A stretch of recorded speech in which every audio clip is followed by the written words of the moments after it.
Hi everyone, my name is Stacey. Welcome back to my channel. I'm so glad you decided to join me. I'm an affair recovery coach and I help the unfaithful heal from their affair and prevent relapse. And now I'm also able to help you heal your attachment wounds. You can go from having an insecure attachment style to having a secure attachment style. So if you'd like any information, check the description box below and it has how to work with me and all kinds of good stuff. Okay, let's get into the video. So today's video is how to know when the fog is lifting. Okay, so the last few videos I've been doing a series on affair fog, and this one is not the end. Actually, I have 2 more videos after this, but this one is talking about how can we know when it's lifting.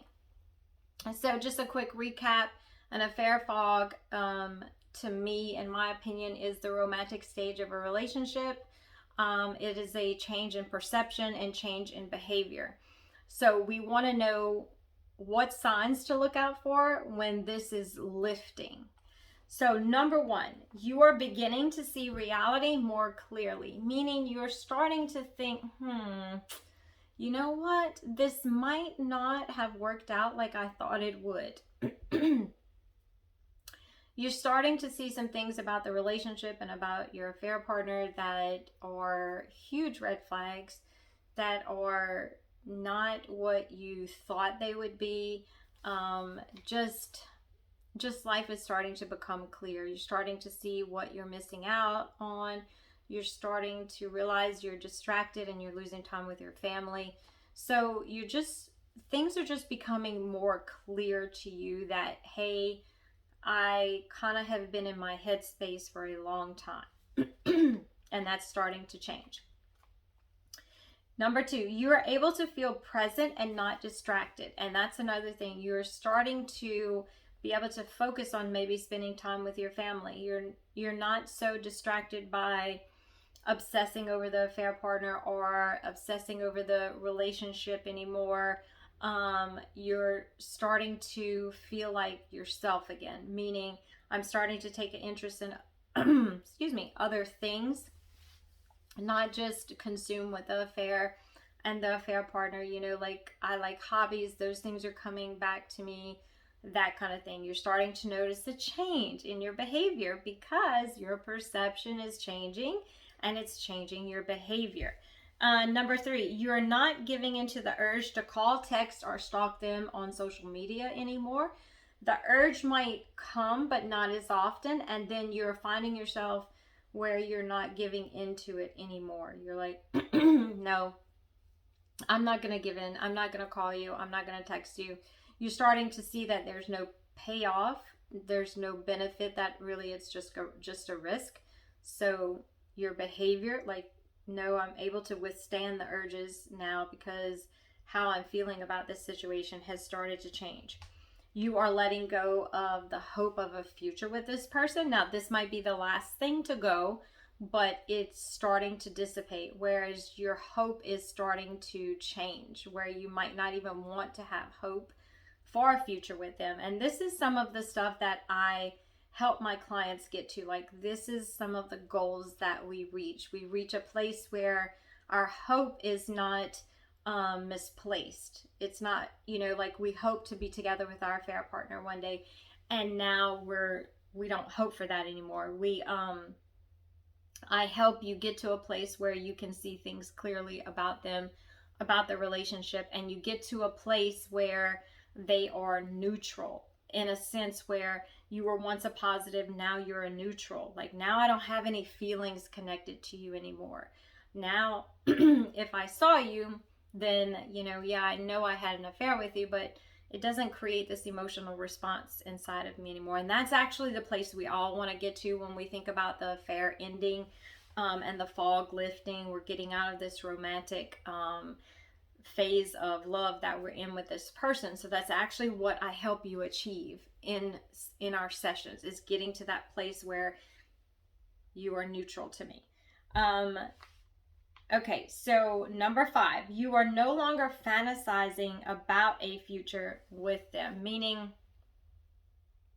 You've let go of the hope that, hey, maybe one day if I run into you, maybe one day if we're not together with our spouses, you're letting go of that hope, but you're also letting go of the fantasy of, let me think about you when I'm down. When I'm triggered, I'm no longer running to you in my fantasies and comforting myself that way. So what I want to say to this, I want to just kind of insert something here with the fantasies. Now, we can get to a place where we're not fantasizing as much about them anymore. Let me give you a tip on how you can tell the difference. So, when the affair ends and you're still fantasizing about them, you're still taking trips down memory lane, you're doing all of those things. That's normal. Now, when the fog starts to lift and you don't do that as much, okay, we're making progress. But if time has gone by and you notice that a considerable amount of time, let me say that, and you notice that I'm triggered, my husband and I are fighting, I'm not getting my need met, I'm bored or something of that nature, and you find yourself fantasizing about them, that's how you know you have an attachment wound behavior coping mechanism. The fantasy has become a behavioral coping mechanism. It's unhealthy, but that's how you can tell now I'm operating in attachment wounds and not just the ending of an affair. Okay? Look out for those two. Now, I help you with those attachment wounds where you don't do that anymore. The next video, I'm going to talk to you about how you get stuck and how those attachment wounds come into play and help to keep us stuck. And I'll share a little bit about my story about how I got stuck and how I came out of it. Okay. Number 6. Let me say this. You begin to see your spouse in a different light where you're not villainizing them as much as you were anymore, and you're no longer rewriting history about the marriage as you was. This doesn't happen for everyone because some people, the marriage is really over. Some people, the marriage is abusive and it's not safe for them to stay in it. So this might not be a great way to judge, but this is for those people who have said, I want to reconcile with my husband. Everything, was okay. My husband's not a bad person. Really, the marriage wasn't awful. You're starting to see it that way. And when you start to see it that way, then you can know that, hey, the fog is starting to lift. I'm starting to see that my husband wasn't all that bad. It wasn't as bad as I thought. Now, attachment wounds can help you to see your husband in your marriage in a bad way. And when you start to heal those, then how you perceive your husband in your marriage will change as well, because now we're healing the fears that got triggered in the marriage, or the wounds, the thoughts, that kind of thing that gets triggered in the marriage. So basically, when the affair fog is lifting, your perception and your behavior is going to start to change. So in the first video, I talked about what affair fog was and how it changes our perception and our behavior, and then we change as a person and we start doing things we wouldn't normally do. Well, when you go back, when you're coming out of it, you start to go back to your previous perception and some of like your life. And sometimes you might even have a better perspective and say, you know what, my life wasn't really that bad.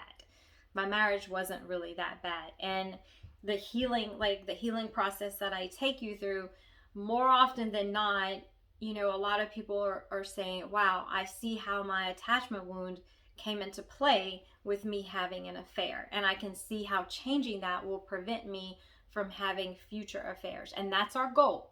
Our goal is to end the once a cheater, always a cheater. People say that because there's some truth to it, but we want to stop that, at least in our life. We don't want that label, because that label doesn't have to be, because once that wound is healed, then the behavior is healed. So the wound is a thought process. The attachment style is just a thought process. That's how you can think about it. When your perception is changed, your behavior is changed. So we're going to stop trying to change the behavior without changing first the perception. trying to put the cart before the horse, in other words. So we need to undo that. Okay? All right, so that's just some ways that you can know that you're coming out of the fog. If you have any questions, like I always say, please leave them down below. And I will see you in the next video. You guys have a great day. Bye.